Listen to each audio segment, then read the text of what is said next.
Hi. I'm Liz. I'm Chris.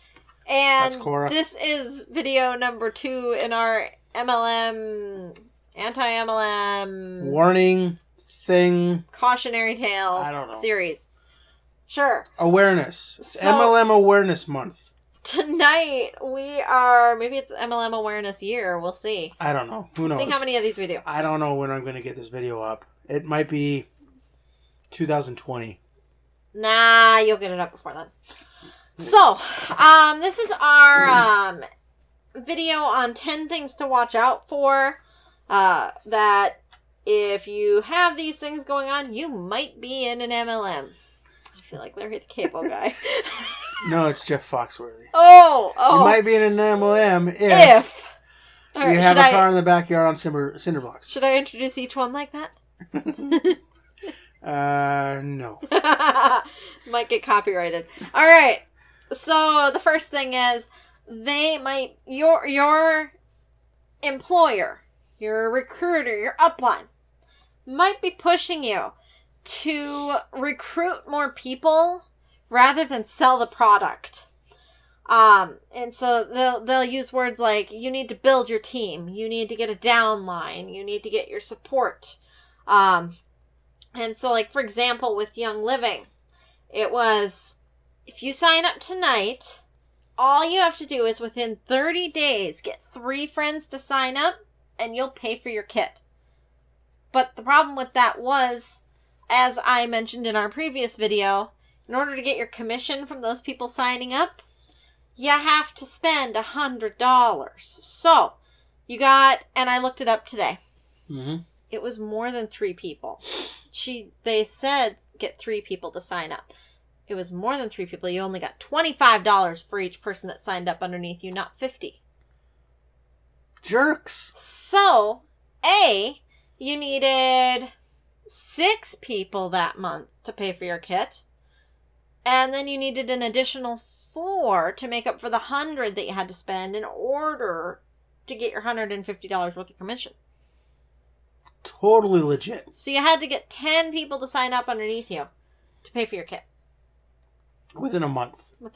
That's a lot of peddling. I mean, if you wanted to do it in a month, I mean, you could take longer to do it, but that means that you were spending more money. That's a lot of destroyed relationships. Yeah, it is. They might make wild claims. This is our second one. They might make wild claims about the products and what they can do for you or will do for you or others. There's one MLM in my area. I actually don't know which one it is because it's always message me for information. And I have it on my phone in and screenshots from Facebook that I'm going to give to Chris to put in this video. And it's like, contact me if you want to lose 30 pounds. Contact me if you want to lose between 40 and 80 pounds. Contact me. And they're all, contact me if you want to lose weight. Contact me if you want to lose 1,700 pounds. I'll steal your car. So, and it's like, oh my gosh, people. And it's all like in this obscenely short amount of time. Like, I think one of them is if you want to lose 20 pounds in a month. One of them was, and this was at the beginning of summer that I screenshotted this. It was 40 to 60 pounds this summer. I don't care what part of the world you're in. Summer is typically 3 months long. If we're following the school year summer. Okay? So. Yep. That is implying that you're losing 40 to 60 pounds in 3 months. Let's just say it's the 40 pound mark. That's about 13 pounds a month or about 4.5 pounds a week. 4 1/3 pounds a week. 4.5 pounds a week. Right in there. You're only supposed to lose a maximum of 2 pounds a week and remain healthy while doing it. So right there, it's not a good idea. And in all actuality, once you stop using whatever their product is, you're probably going to gain it right back. Our third thing is they might pressure you to sign up right away. Or they might have a promotion for you to sign up today. There was one MLM video that I watched on YouTube where the girl had signed up for Monet while she was in college. And, I mean, the poor girl had this beautiful, long, blonde hair. And you could tell it was thicker at one point in time because you could actually see spots of her scalp. And it was like, oh, this poor girl. And she goes, well, I signed up because they said that the products would be great for my hair. And they said that if I signed up that night, I would only have to pay $40 for my sign up. What she didn't know, she relates later in the video, is that there were tons of hidden fees because she signed up under that promotion. There were products that she didn't get in her starter kit that she was required to have in order to be a member of the organization that she then had to buy at a higher price. So she spent more money than if she had just not signed up under the promotion. That's not much of a promotion, if you ask me. Our fourth thing to watch out for is there might be extra startup costs. So, as I told you last week, I was going to kind of talk a little bit about franchises and MLMs in this video. Okay, here's the thing. I'm a sponge. I absorb weird, trivial things all the time. I read several years ago that any business that wants to start up, no matter what it is, like when Amazon.com got started, or when eBay got started, or when Walmart got started, the equivalent in today's money to $5,000 is about what it takes to start any business in the history of businesses. Just is. Now some cost more, some cost less, but the average is $5,000. And it takes 3 to 5 years for that business to become profitable. So not only do you have to have the equivalent of $5,000 in modern day dollars, you also have to have some kind of windfall to support yourself and your family for that 3 to 5 years that it takes to become profitable. That being said, I don't actually take issue with the MLMs having the initial sign-up costs for the startup kit or the starter kits. It, to me, is a business expense. To me, that is something that if you want to be your own employer, whatever, you'd have to spend that money anyway. First of all. Second of all, okay, there are going to be people that are going to say that working with an MLM is not owning your own business because you have a CEO over you and you have procedures that are handed down to you that you have to follow as far as how you sell the product or how you go about recruiting people. Okay, so you're not a business owner. I look at that as being a franchisee. Okay? You're running your own franchise out of your home or out of wherever. Okay. All right. Even if you want to run a franchise, it costs money. I remember years ago I was looking at, well, what if Chris and I wanted a Planet Fitness franchise?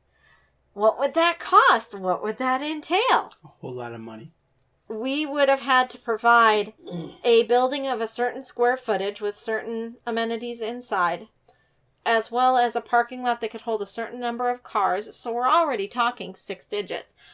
And then we had to pay the actual Planet Fitness Corporation a large sum of money that I believe was 5 or 6 digits as well. So you're still spending money to start your own business, your franchise. Yeah, one of the main things, though, between an MLM and a franchise is the businesses like Planet Fitness, McDonald's, whatever, they will not let so many people open up a franchise within a town. Like, there might be, maybe they'll allow 1 or 2 or 3 people to have McDonald's per 25,000 people. Yeah, and I think Planet Fitness, it was something like 1 for every 300,000 people or something like that.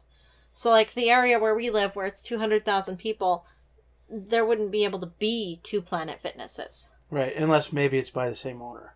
Or same franchisee. No? Mm-mm. But, yeah, with MLM, it's maybe 200,000 distributors per 300,000 people. Right. Or so it's already oversaturated. Very oversaturated. And now, here's where this gets tricky with this point, the extra startup costs. Many MLMs are going to pressure you to purchase extra product or better product. So, one that I really picked on with this one is LuLaRoe.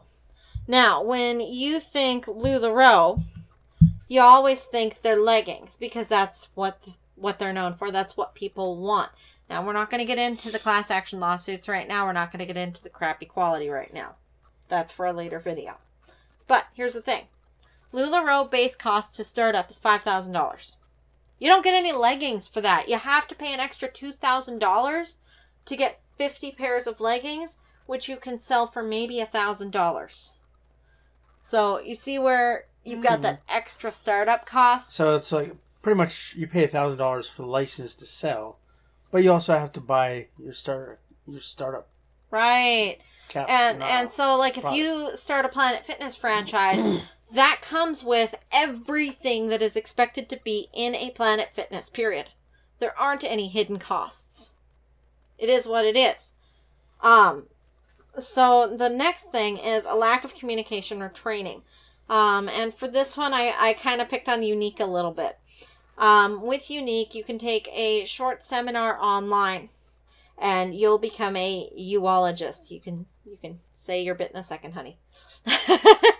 And what this is basically you're told that you are now qualified to give people advice on what skincare products to use, as well as what makeup goes with their skin tone, hair color, etc. That's a slap in the face for anyone who has gone to cosmetology school and is a legitimate cosmetologist, and is working to support their family in a salon or anything like that. Okay, Chris. Doctor, I have this problem. It burns when I go to the bathroom. I'm a uologist, and I'm not a doctor. The next thing is there might be expensive ongoing training or other business items that you need to purchase. So that was where we were talking about earlier with like the LuLaRoe leggings. But the big one here is Beachbody. I was watching one YouTuber where she was talking about the Beachbody conventions where they were selling like these cheap knockoff pens or cheap garbage pens basically that just said Beachbody, that if you went to your bank and you wanted a pen that said your bank's name on it, they'd be like, here you go, you can have it. But at that convention, you had to buy the pen. You had to buy totes, you had to buy jackets, you had to buy shoes, stuff that, a lot of the stuff was stuff that typically your employer would just give you. And then there's also if they come out with a new product that they want you to push to your customers, they don't give you the product to try. You have to buy the product as well. And I just don't think that that's right. And that happens with a lot of MLMs. And we'll get into that more in the future as well. The next thing is number 7 is if they have a lot of poor reviews from the Better Business Bureau and they're not working to fix the issue. Sorry, LuLaRoe. Picking on you again. LuLaRoe has no way to return defective merchandise for customers. The consultants, if they choose to use good customer service, they have to eat that cost. So if you get a pair of leggings and they've got holes in them, you can contact your consultant and see if your consultant will give you your money back. And you can also contact LuLaRoe, and as far as I understand, they don't allow returns. And from watching the Vice documentary on YouTube, we'll link it in the description again, there was one person or one consultant that was talking about how it used to be you'd take a picture and you'd promise LuLaRoe, I'm going to destroy the product. And they'd send you a replacement. And then it was you had to have 15 defective pieces and send them back. And LuLaRoe would send you replacements. And now she didn't even say if there was a way to return the defective product. She just said, I have boxes and boxes of torn leggings or holy leggings and no way to do anything about it. In that Vice video you refer to, it's kind of fascinating that the owners even dare to store the leggings in the conditions they do. The video showed like wire crates and pallets outside exposed the elements with all the leggings and other pieces of the clothing in. I mean, and I'm like, so the consultants, how dare you even do that and not allow them to return the stuff? The consultants are spending $500, $1,000 to get a box of clothes, and the clothes come and they're wet, they're moldy, they smell. and the consultants can't return them. They're stuck with it. And that's just unacceptable. That's unethical. Not to mention, Lou the Rose kind of got a lot of quality control issues. Chris is going to insert some pictures of some interesting pattern choices. Yeah. And placement. Yeah, here they are. So, enjoy. Okay, they were fascinating. Number 8, the MLM, the people who've recruited you, or their upline, or the MLM itself, may not be entirely honest as far as when they're advertising things, specifically with what you can expect to be paid. As I mentioned in last week's video, they're going to show you images of representatives who are living a great life, an easy life, and have a lot of money. But you have to remember 99% of people that sign up with these MLMs are going to fail. They're setting you up to fail. They're not setting you up to succeed. So to give you an example, I looked up some specific statistics.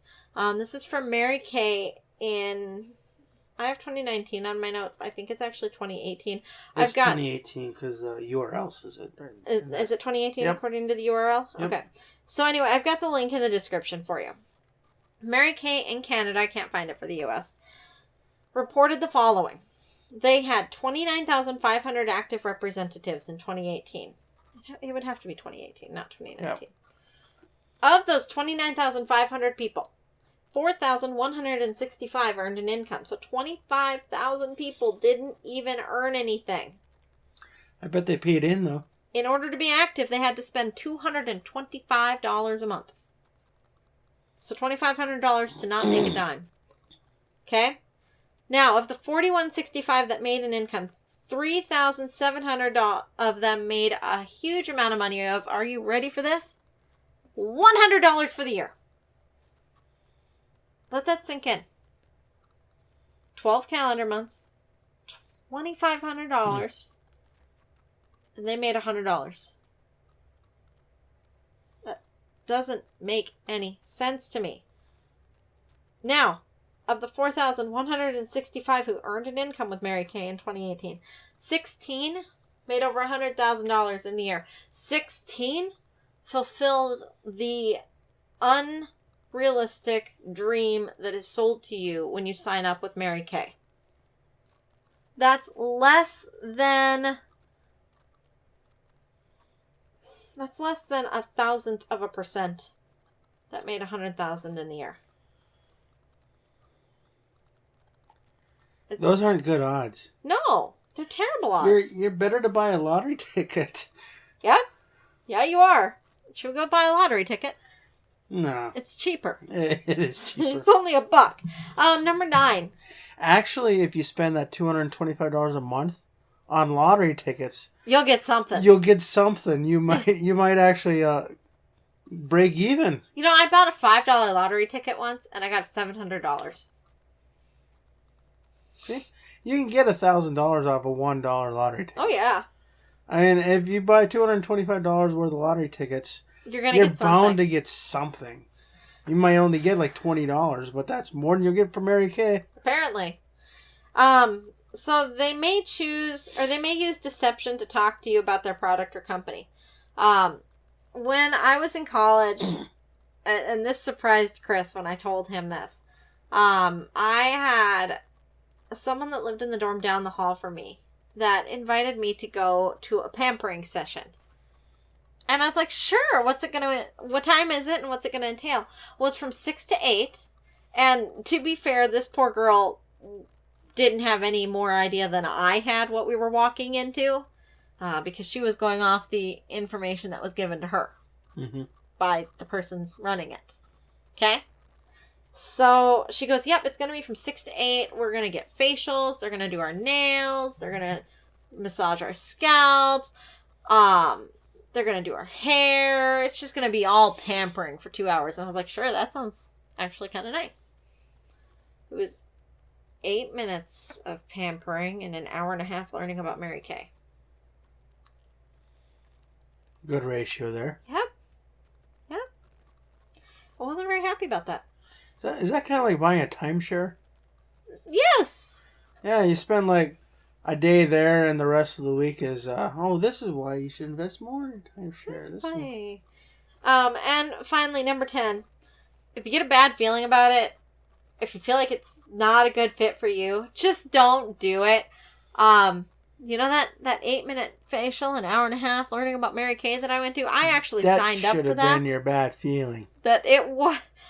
This girl don't wear makeup. As what is it, that one, Ingville says, here's your sign. Right? So I did sign up for that. I did the MLM for all of 2.5, 3 months.